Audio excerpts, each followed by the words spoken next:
Start में हम Nobita को देखते हैं जो कुछ सामान लेके अपने घर जा रहा था। वहाँ पर एक बूढ़ी औरत भी थी जिसकी नोबिता हेल्प करता है और रास्ता पार करवाता है। वह बूढ़ी औरत बोलती है कि तुम्हें अच्छी वाइफ मिले, जिसको सुनकर नोबिता खुशी से पागल हो जाता है और सोचता है शिजुका ही मेरी वाइफ बनेगी। जब वो अपने घर जा रहा था तो वो शिजुका और डेकिसुके को देखता है जो अपने ड्रामा की प्रैक्टिस कर रहे थे। नोबिता को ये देखकर काफी गुस्सा आ गया था। शिजुका बोलती है हम अपने ड्रामा की प्रैक्टिस कर रहे हैं और वहाँ से गुस्सा होकर निकल पड़ता है। और नोबिता घर आने के बाद डोरेमोन से बोलता है शिजुका और डेकिसुके ड्रामा की प्रैक्टिस कर रहे हैं और हो सकता है ड्रामा करते करते एक दूसरे से शादी कर लें। डोरेमोन बोलता है फिक्र मत करो, आओ हम फ्यूचर में चलते हैं और वहाँ पर जाकर चेक करते हैं कि तुम्हारी वाइफ कौन है। इतना कहते ही वो लोग फ्यूचर में आ जाते हैं। वो दोनों एक होटल के पास आ जाते हैं जहाँ पर वो बड़े नोबिता को देखते हैं जो टैक्सी करा के आया था, पर उसके पास पैसे नहीं थे तो वहाँ से भागता है और होटल स्टाफ से पूछता है कि किस फ्लोर में शिजुका और नोबिता की शादी है और भागते हुए ऊपर जाता है। और ऊपर जाने के बाद वो देखता है कि यहाँ पर मेरी वेडिंग नहीं है बल्कि वहाँ पर किसी और की वेडिंग यानी कि मैरिज हो रही थी। तो वो वहाँ से भागता है।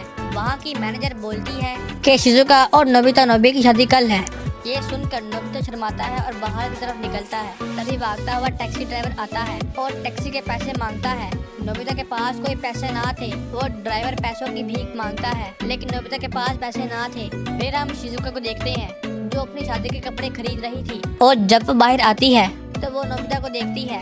शिजुका नोबिता के पास जाती है और ड्राइवर को उसके पैसे देती है और फिर ये लोग बाहर आ जाते हैं जहाँ पर नोबिता को एक बिल्ली दिखती है जो रोड क्रॉस कर रही थी। उसे रोड क्रॉस करने में दिक्कत आ रही थी। नोबिता उसकी हेल्प करता है और उसे बोलता है रुक जाओ। डोरेमोन और नोबिता भी पीछे आ गए थे, कोई दुर्घटना ना हो जाए, इसलिए डोरेमोन टाइम को पॉज कर देता है और फिर नोबिता और बिल्ली को बचा लेते हैं। जब वो लोग उस बिल्ली को देखते हैं तो उसके गले में एक लॉकेट होता है। उस लॉकेट पे उसके मालिक का एड्रेस लिखा हुआ होता है, जिसको देखकर नोबिता बोलता है हमें इसको इसके मालिक के पास पहुंचाना चाहिए और इकट्ठे मिलके वो लोग एड्रेस पर आ जाते हैं। जब वो लोग उस एड्रेस पर पहुंचते हैं वहाँ पर एक आंटी होती हैं। वो आंटी नोबिता और शिजुका के पास आती हैं कि इसके मालिक अमेरिका जा रहे हैं, वो अभी प्लेन में होंगे और अभी प्लेन टेक ऑफ करने में 2 घंटे पड़े हुए थे। नोबिता टाइम चेक करता है और एयरपोर्ट की तरफ भागता है। जियान और सुनियो भी आ गए थे।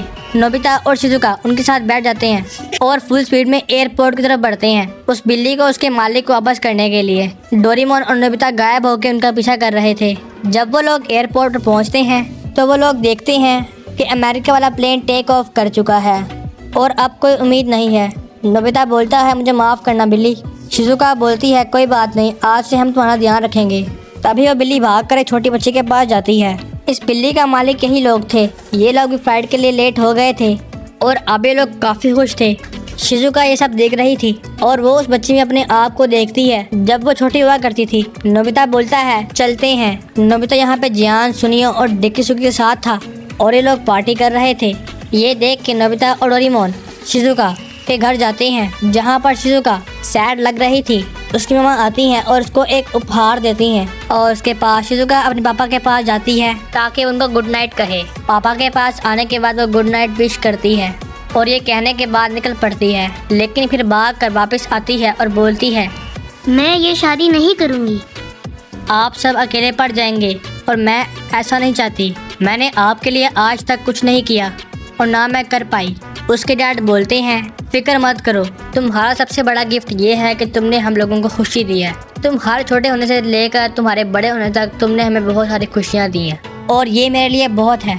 और बोलते हैं कि तुमने नोबिता को चूज़ करके बहुत अच्छा काम किया है और मैं जानता हूँ कि नोबिता बहुत अच्छा लड़का है। ये सब सुनकर शिजुका ठीक हो जाती है और वो सब समझ गई थी। डोरेमोन और नोबिता भी बाहर यहाँ पर रो रहे थे और वो काफ़ी दुखी थे। नोबिता अपने टाइम में आने के बाद बोलता है शिजुका से कि वो उसका हमेशा ध्यान रखेगा और उसके बाद मूवी एंड हो जाती है।